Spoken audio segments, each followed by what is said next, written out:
Well, this is my garden in Yorkshire,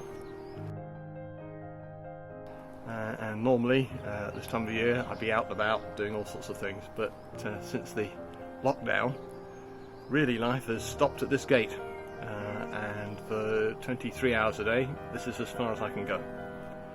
We're allowed 1 hour a day to go out and do some exercise, and we're going to do that in a minute, so you can come with us.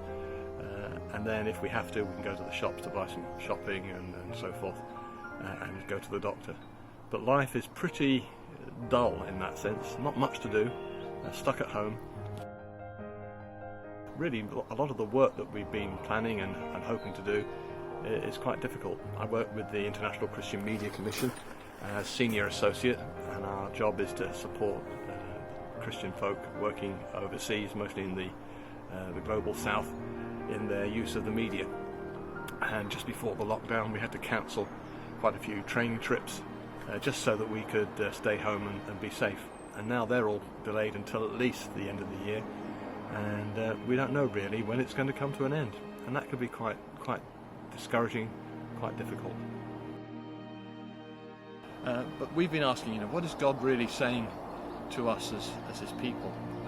And it's easy to think back to the times in the Old Testament, particularly when God spoke to the people of Israel through all sorts of pestilence and so forth, or he spoke to Egypt through plagues, but it was all connected to his people.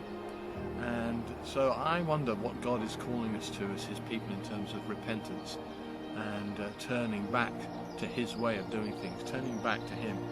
Instead of being busy, instead of being so frantic about the things we think we've got to do, about learning again what it means to be faithful rather than successful.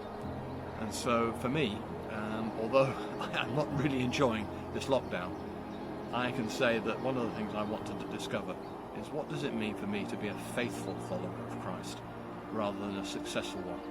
Leave the success to God, and I'll be responsible for being faithful.